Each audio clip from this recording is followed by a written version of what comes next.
जहाँ 88,000 ऋषियों का समागम है। सूत जी महाराज को एक ऊंचे आसन पर बिठाया।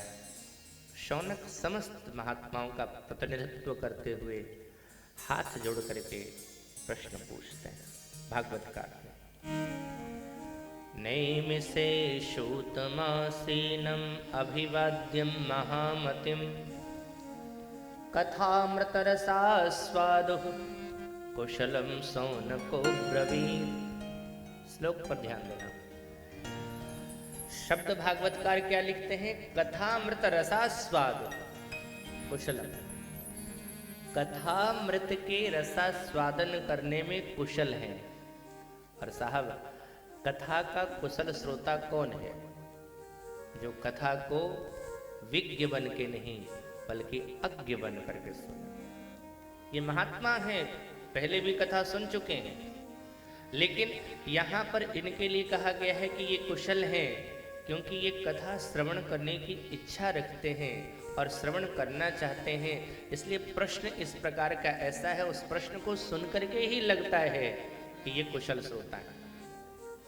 याज्ञवल्क्य जी महाराज से जब भरद्वाज जी ने प्रश्न किया था तो याज्ञवल्क्य जी ने यही कहा था, मैं अच्छी तरह से जानता हूं कि तुम्हारे मन में कोई संदेह नहीं है, कोई संशय नहीं है, कोई भ्रम नहीं है, फिर इस प्रकार का प्रश्न क्यों पूछ रहे हो? बोले चाहूं सुने राम गुण गूढ़ा, इसलिए किन्ह्यो प्रश्न मन हूं अति मूढ़ा। चतुराई तुम्हारी मैं जान। तुम चतुर हो। कथा को जानने के बाद, अच्छा एक बात बताओ, हनुमान जी से बढ़कर के कोई होगा श्रोता? साहब, हम लोग कितनी कथा कहेंगे और कितनी कथा सुनेंगे।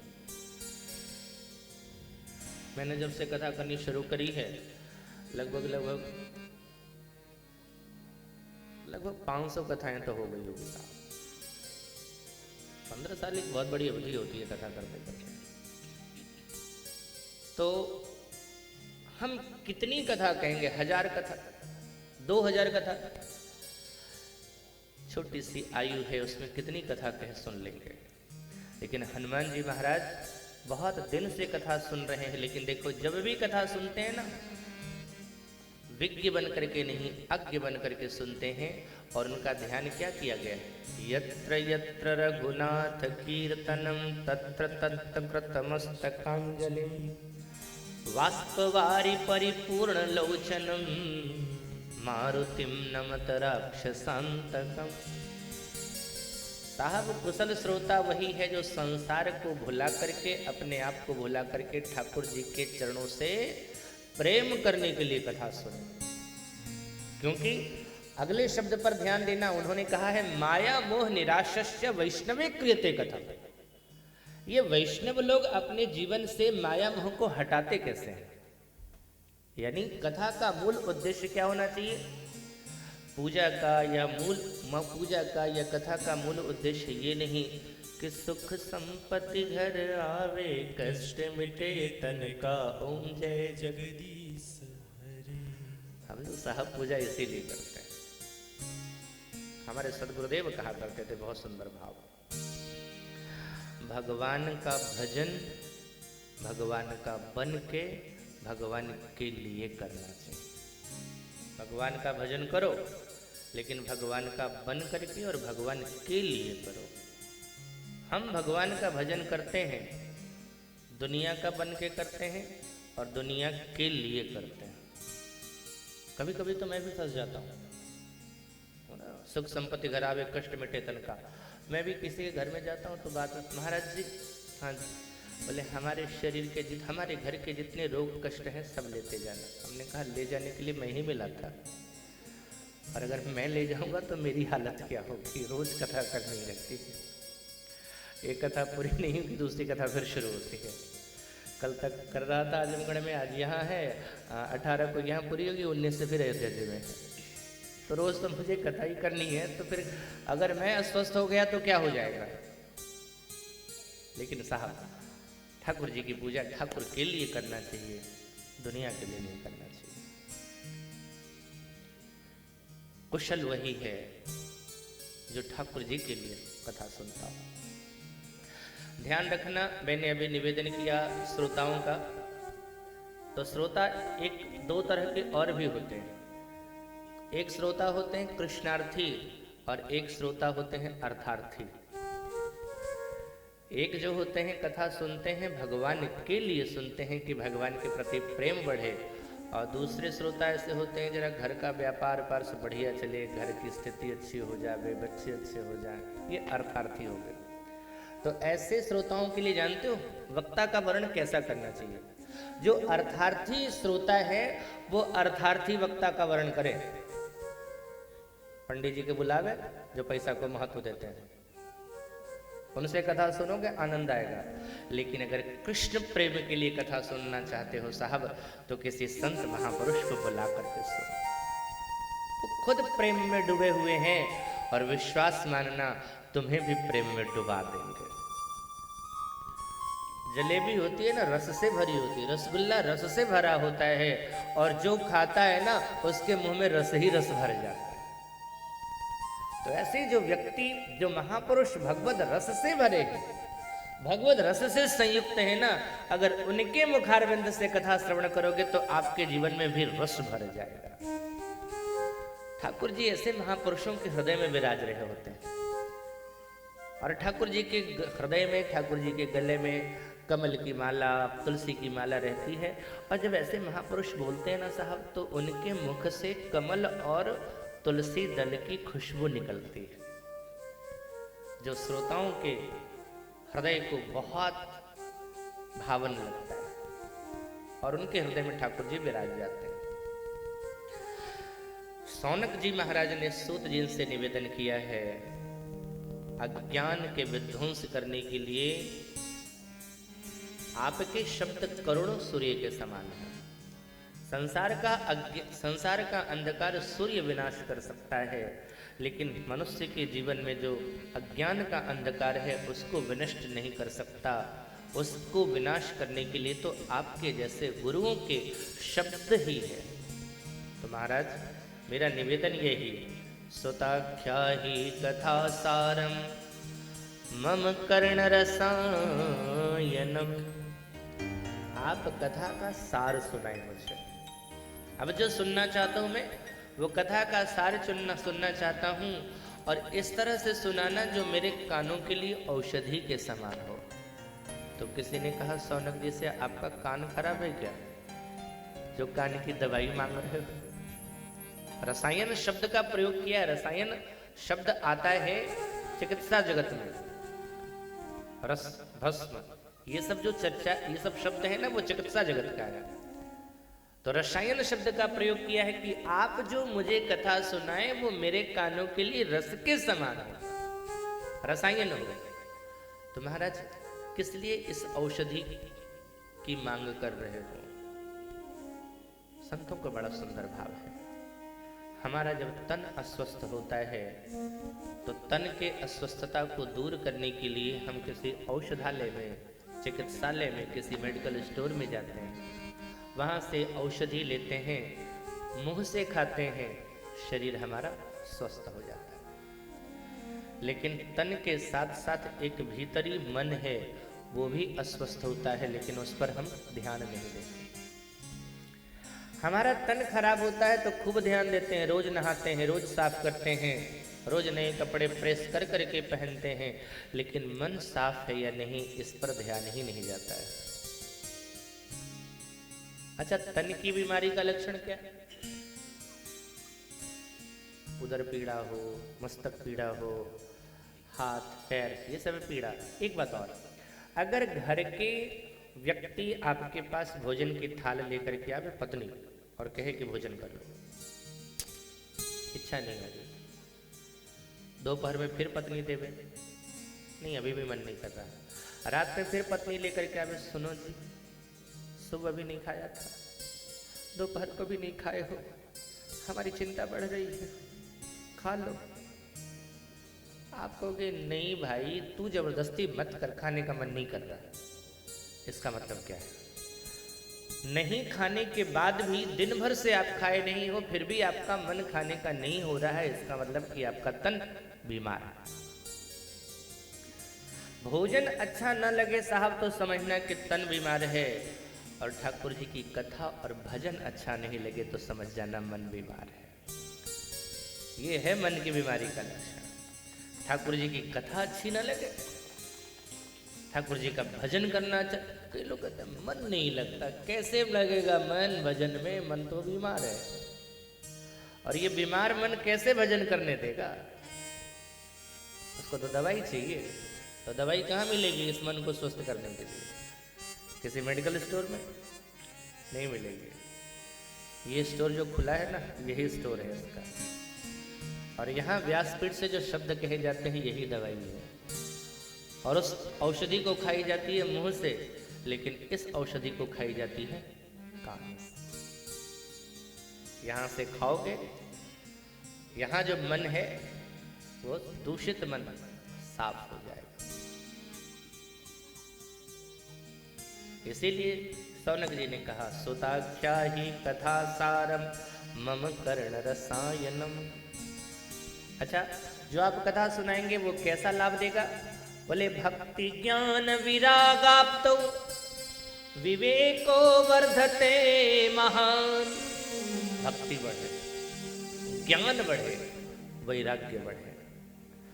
साहब कहीं नहीं ये प्रश्न आया है कि कथा आप ऐसे सुनाना जिससे हमारा धन बढ़े, हमारी संतान बढ़े, ये बढ़ जाए। साहब कृष्णार्थी होना चाहिए।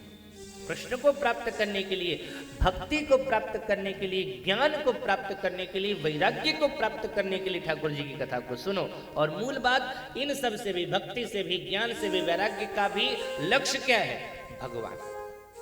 भगवान को प्राप्त करने के लिए भगवान की कथा सुननी चाहिए, किसी और के लिए नहीं। इस कलयुग में आसुरी प्रवृत्ति हो गई है हमारी।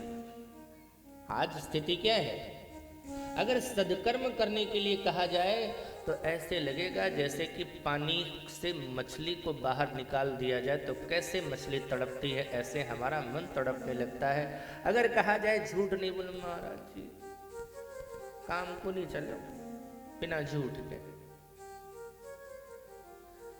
दुकान पर बैठने के बाद झूठ तो बोले पड़े, ऐसा को नहीं चले। तो साहब हमारा मन जैसे ही अगर हमसे कहा जाता है सदकर्म करो तो मन छटपटाने लगता है, व्यापार नहीं चलेगा, ये नहीं चलेगा। ये आसुरी प्रवृत्ति हमारी बढ़ गई है। यह घोरे कलौ प्रायो जीवश्चा सुरता असुरताम गता। हमारी जो प्रवृत्ति है आसुरी हो गई है, और आसुरी प्रवृत्ति का परिणाम क्या होता है? क्लेशाक्रांतस्य, हमारे जीवन में दुख आने शुरू होते हैं। मैं कहीं कहीं जाता हूँ, बोले महाराज जी हमने कहा कोई ऐसा मंत्र नहीं है? हमने कहा कौन सा मंत्र? घर की संपत्ति बढ़ जाए। हमने कहा हाँ है ना, देता हूँ। रावण को दिया था विभीषण ने, नहीं माना। मैं आपको देता हूँ, मान लोगे तो आपके घर में बढ़ेगी। कौन सा मंत्र? विभीषण भैया ने कहा जहाँ सुमति तह संपत्ति नाना, जहाँ सुमति तह संपत्ति नाना, जहाँ सुमति तह संपत्ति नाना, जहाँ सुमति तह संपत्ति नाना,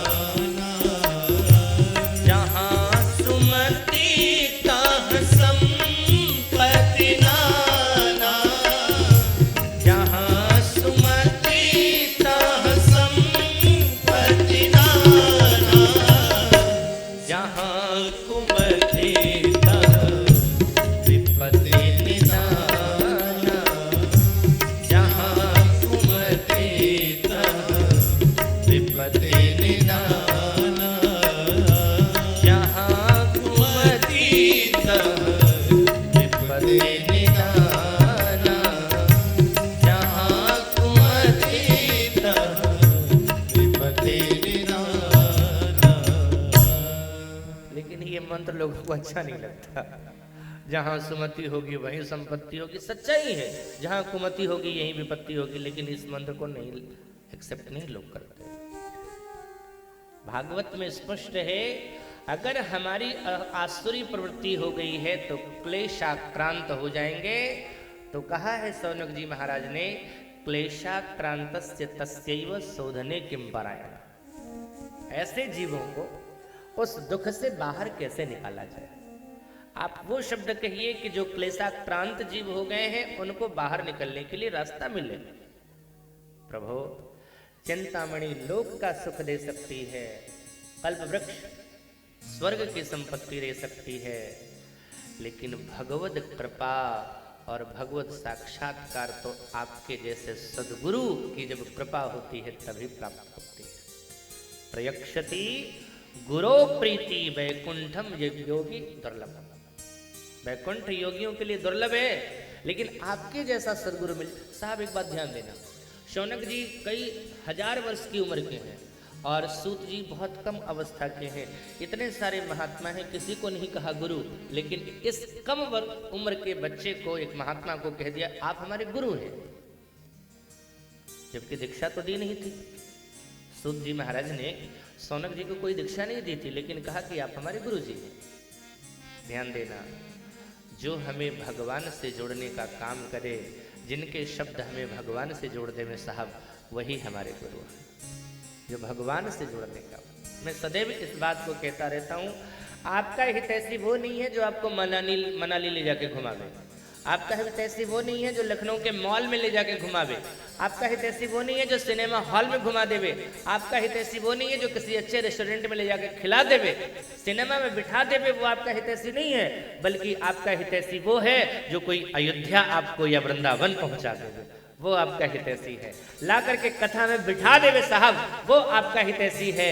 आपका हितैषी वो है जो भगवान का प्रसाद और भगवान का चरणोदक पिला देवे आपको, वो आपका हितैषी।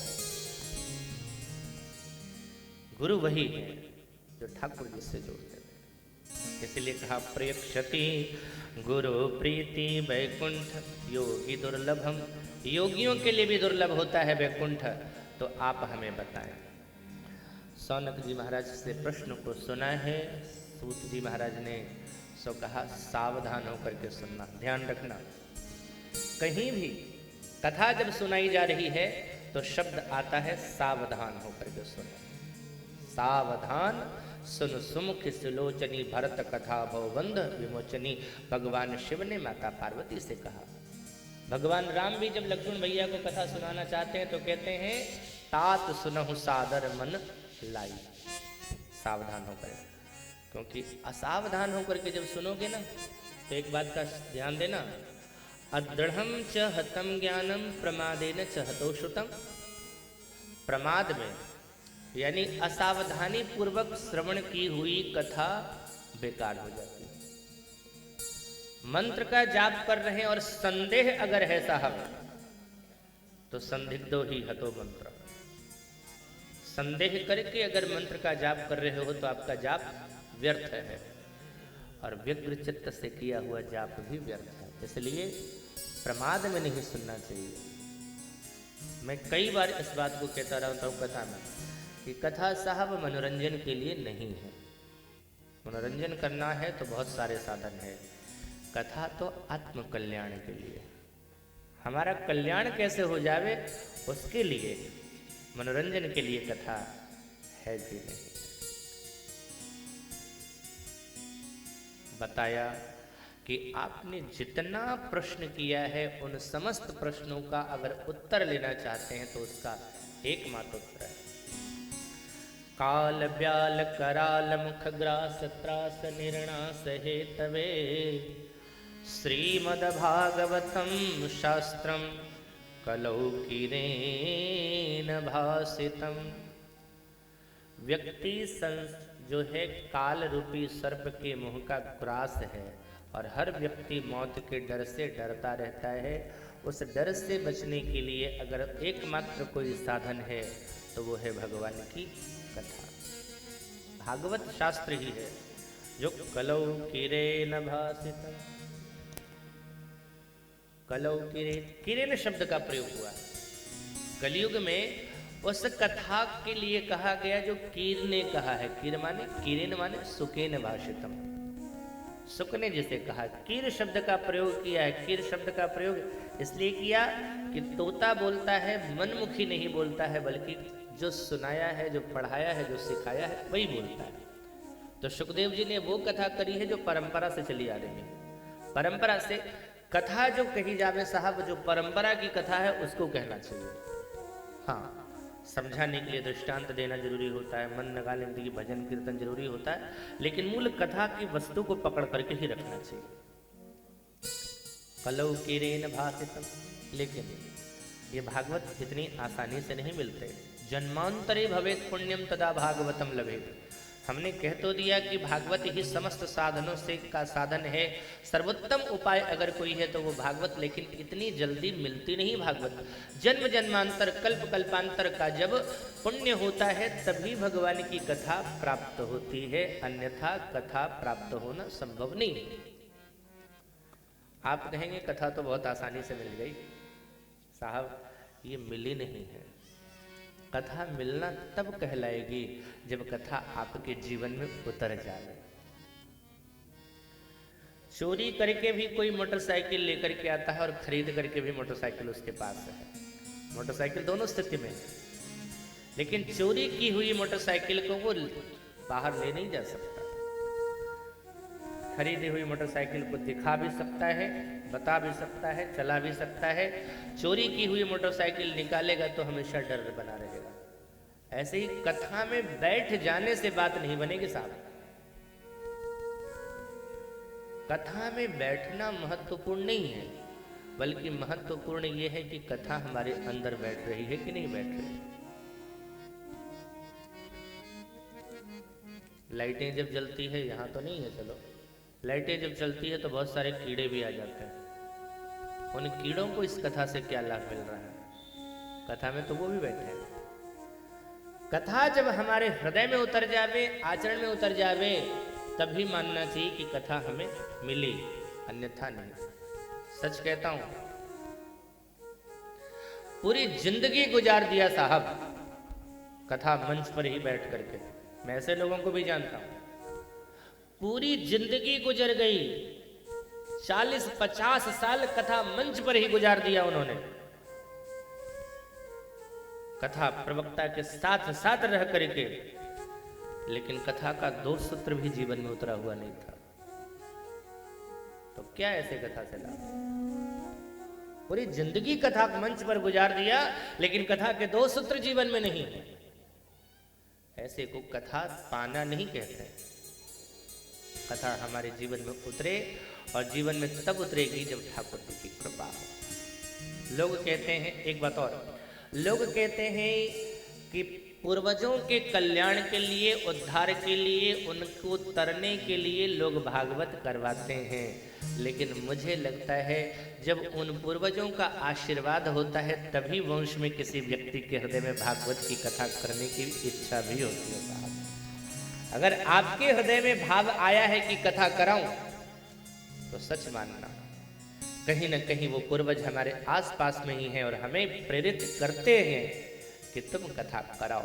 उन पूर्वजों के आशीर्वाद से हम आज कथा कर रहे हैं, सुन रहे हैं। जन्मांतरे भवेत पुण्यम तदा भागवतम लभेत। देवताओं के लिए भी ये दुर्लभ है। और सौनक जी ने कह दिया, महाराज ये कथा आपने कहीं अतिशयोक्ति तो नहीं कर दी, बहुत बढ़ा चढ़ा कर कथा की महिमा कर रहे हो, हमको नहीं लगता है कथा की ऐसी महिमा है। सूत जी ने कहा, इस दृश्य को हमने अपनी आंखों से देखा है। जब राजा परीक्षित को श्राप लग गई, इति लंघित मर्यादम तक्षकम सत्यमिन्हि दक्षति स्म कुलंगारम चोदितो नो तद्रुहम। अरे कुलंगार, आज के 7वें दिन तुझे तक्षक डसेगा जिससे तू मरेगा। गंगा के तट पर आते हैं भगवान सुखदेव, आते हैं, कथा सुनाना चाह रहे हैं। पूरा समाज बैठा है साहब, बड़े बड़े महात्मा, अमलात्मा, विमलात्मा, देव, सारे लोग बैठे हुए हैं। अब इसी स्थिति में देवता लोग भी आ गए। अच्छा, भीड़ है यहाँ पर, कोई वक्ता कथा कहने जा रहे हैं, भीड़ है, प्रमुख श्रोता बैठे हुए हैं। हम क्या करते हैं, कहीं से आए, जहाँ जगह मिल रही है वहीं बैठ गए। बैठने से पहले मन ही मन प्रणाम कर लिया, बैठ गए। ये कथा श्रोता का धर्म और लक्षण है। लेकिन कुछ लोग वीआईपी होते हैं, वो जहां जगह मिलती है वहां नहीं बैठते, वो मंच तक आएंगे। काहे?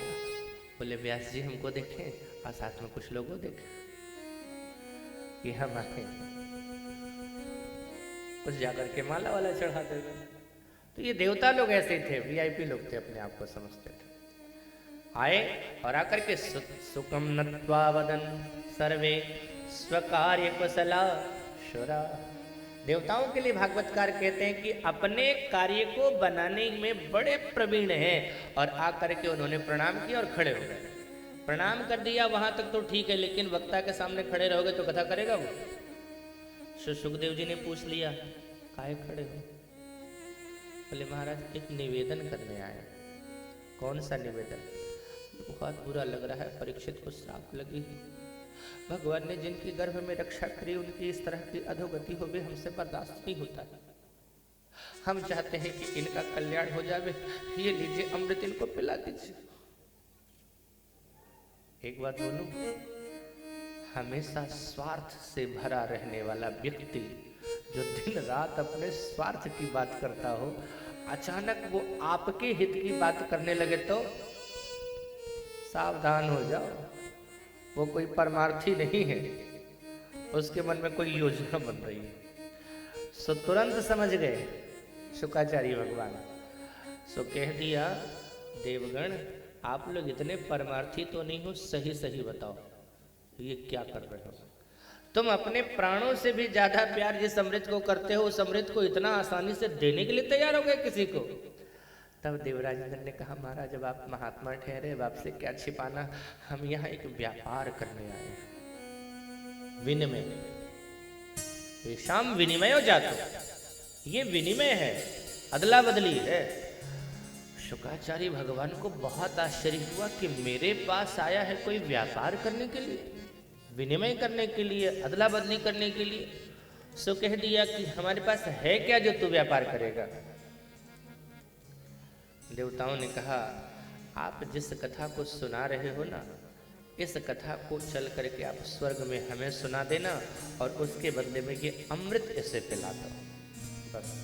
अच्छा एक बात बताओ, क्या सुखदेव भगवान ने देवताओं को मना किया था कि यहाँ बैठ के कथा मत सुनो?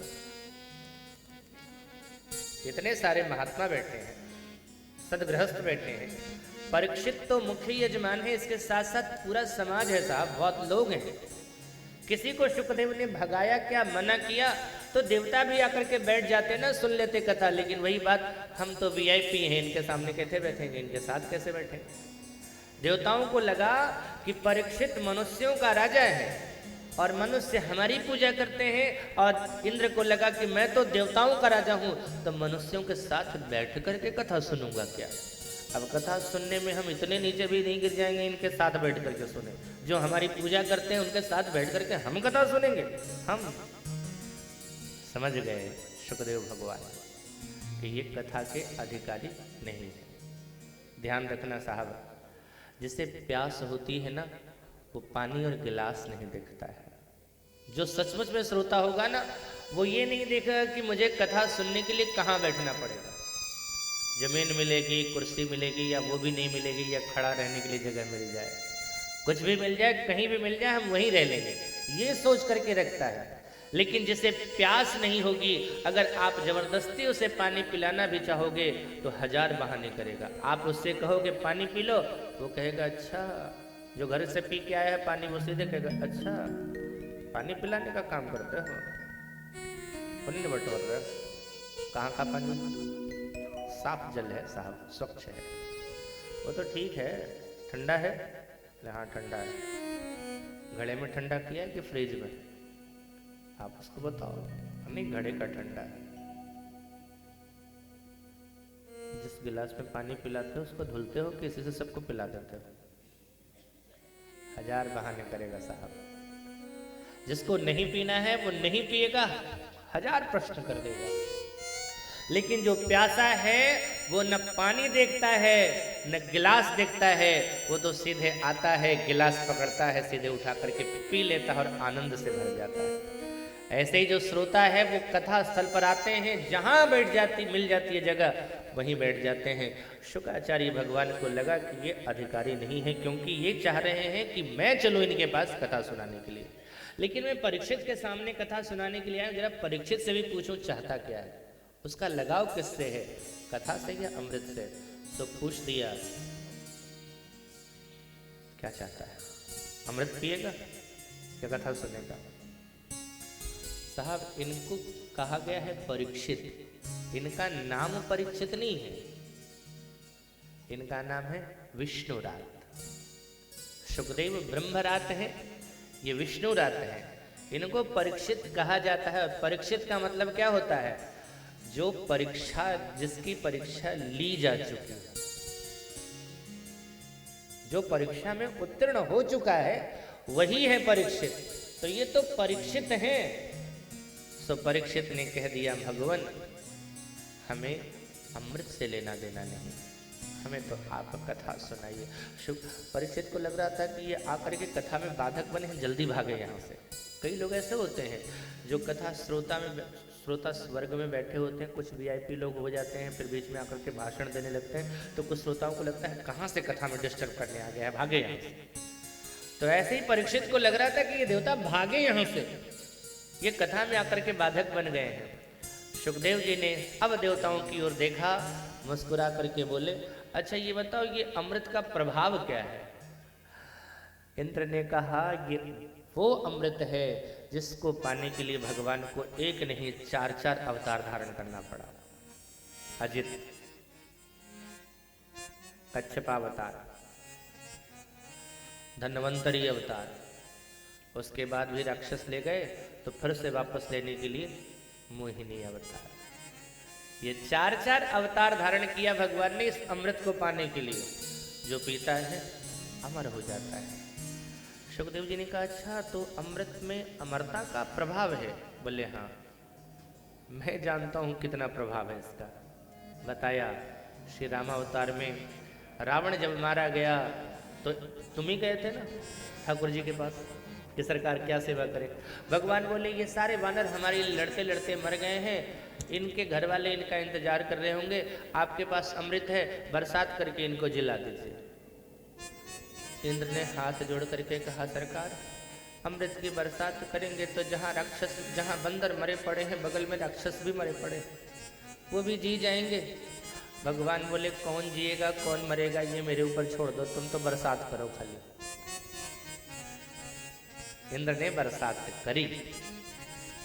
तुलसी बाबा लिखते हैं, सुधा वृष्टि भेदू तल पर, सुधा वृष्टि भेदू तल पर, जिए भालू कपि नहीं रजनी चर, जिए भालू कपि नहीं रजनी चर, सुधा वृष्टि भेदू तल पर, सुधा वृष्टि भेदू तल पर, सुधा वृष्टि भेद, सुधा वृष्टि भेद, सुधा वृष्टि भेदू।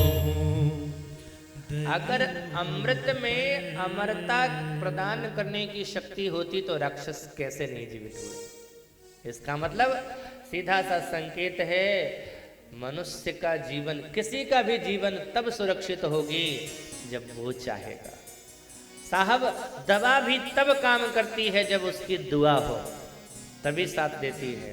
हम सोचते हैं दवाई खा खा करके हम अमर हो जाएंगे, दवाई खा खा करके हम बचे रहेंगे। भैया जी, क्या आप सोचते हो, अरे जो दवाई खुद एक्सपायर होती है वो हमें एक्सपायर होने से क्या बचा देती थी, उसकी तो खुद एक्सपायरी डेट है, वो हमें क्या बचाएगी। अमरता का तात्पर्य क्या है? अमरता का तात्पर्य है देहात्मवाद का त्याग। अमरता इसी को कहते हैं। अमर माने जिस समय हमने अपने शरीर से लगाव त्याग दिया साहब, उसी समय हम अमर हो गए।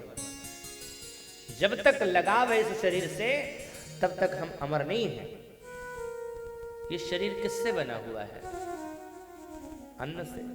और अन्न की महत्ता क्या है? आज बनाओ तो कल खराब हो जाएगा, और कल खराब होने वाले, 2 दिन में खराब होने वाले अन्न से बने शरीर को हम कितना दिन रोकेंगे?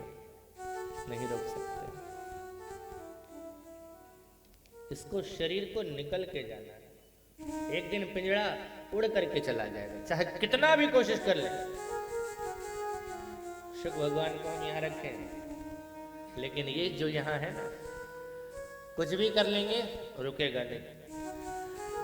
चाहे लाख हिफाजत कर ले, चाहे लाख करे चतुराई, एक दिन पंछ उड़ जाएगा, रहेगा पिंजरा खाली। एक दिन पंछी उड़ जाएगा, रहेगा पिंजरा खाली। ओ पिंजरा खाली, पिंजरा खाली, पिंजरा खाली, पिंजरा खाली। चाहे लाख हिफाजत कर ले, चाहे लाख करे चतुराई, चाहे लाख हिफाजत कर ले, चाहे लाख करे रखवाई, रहेगा पिंजरा खाली। उड़ जाएगा एक दिन पंछी, रहेगा पिंजरा खाली। पिंजरा खाली, पिंजरा खाली, पिंजरा खाली, पिंजरा खाली।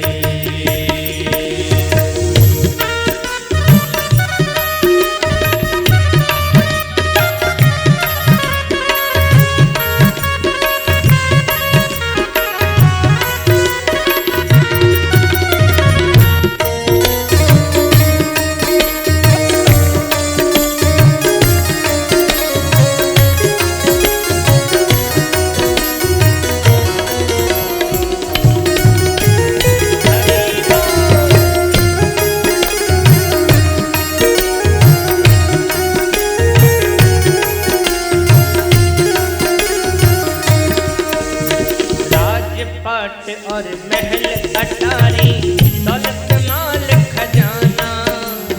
राजपाट और महल अटारी, दौलत माल खजाना। चलती बेरिया संग न जाए, फिर काहे कतराना। चलती बेरिया संग न जाए, फिर काहे पछताना। चाहे लाख हिफाजत कर ले, चाहे लाख करे चतुराई, चाहे लाख हिफाजत कर ले, चाहे लाख करे चतुराई। उड़ जाएगा एक दिन पंछी, रहेगा पिंजरा खाली। उड़ जाएगा एक दिन पंछी, रहेगा पिंजरा खाली। पिंजरा खाली, पिंजरा खाली, पिंजरा खाली, पिंजरा खाली। एक साधारण बात बताऊं, मृत्यु क्या है, अमरता क्या है? हम संसार के हैं, यही मौत है। हम भगवान के हैं, यही अमरता है। साधारण शब्द में ध्यान दे देना। हम संसार के हो गए, मौत है साहब। हम ठाकुर जी के हो गए, यही अमर हो गए। तो दिया नहीं, क्व सुधा क्व कथा लोके क्व कंचक क्व मणिर महान, ब्रह्मरातो विचार्येव तदा देवा जहासः। उपहास करके भगा दिया। देवताओं ने जाकर के ब्रह्मा से शिकायत करी, अमृत को महत्व नहीं दिया उस शुक ने। ब्रह्मा ने कहा रुक जाओ, 7 दिन इंतजार करो।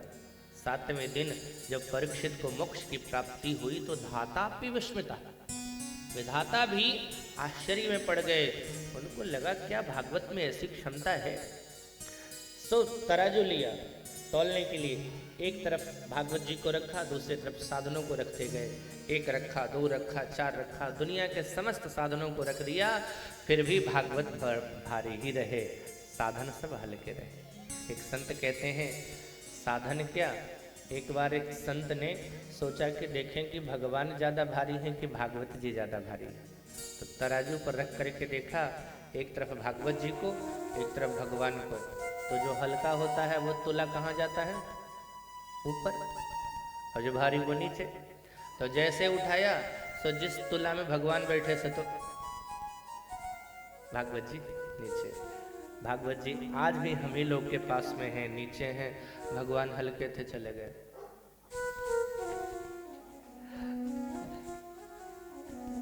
क्योंकि ठाकुर जी को जब याद करना तो कहाँ ऊपर है देखते हैं, यानी चले गए ऊपर। भागवत भगवान से भी भारी। प्रश्न कर दिया सौनक जी ने, अभी आपने कहा 7 दिनों के अंदर में भागवत कथा सुनकर के परीक्षित की मुक्ति हुई, तो कथा तो बड़ी लंबी है, तो इस कथा को 7 दिनों में कहने और सुनने की परंपरा कब से शुरू हुई, ये बता दीजिए। तो कहा नारद सनकादिक मिलन से ही ये परंपरा प्रारंभ हुई। सो आश्चर्य में पड़ गए सौनक ऋषि, कहने लगे कि दोनों महात्मा ऐसे थे जो हमेशा घूमने वाले, ये लोग 7 दिन एक जगह रहे कैसे, और इन लोगों का मिलन कैसे हुआ। लोक विग्रह मुक्तस्य सनकादिक और नारद, नारदस्या स्थिरस्य च, वो भी स्थिर नहीं रहने वाले हैं। तो ये बताइए विधि श्रवे कुतः, इन्होंने विधि पूर्वक श्रवण कहाँ किया, और संयोग कुत्र थे, इनका संयोग कहाँ हुआ, ये बता दीजिए। कथा को आगे बढ़ाया। एक बार सनकादिक ऋषि 4 भाई सनक, सनंदन, सनातन, सनत कुमार, ये चारों भैया घूम रहे थे। और इनका काम क्या है, घूमते ही रहते हैं। काहे के लिए, व्यापार करने के लिए नहीं, कथा सुनने के लिए। कहीं भी कथा होती जाके बैठ जाते। अच्छा, जिस दिन कोई वक्ता नहीं मिलता ना, तो चारों में से एक भैया वक्ता बन जाते, 3 श्रोता बन जाते, ऐसे ही कथा सुनते रहते। एक बार बद्रिकाश्रम से चले जा रहे थे, कोई कथाकार मिला नहीं, अचानक दूर से नारद जी को आते देखा, हरि कीर्तन सुनाई पड़ा, श्रीमन नारायण नारायण नारायण।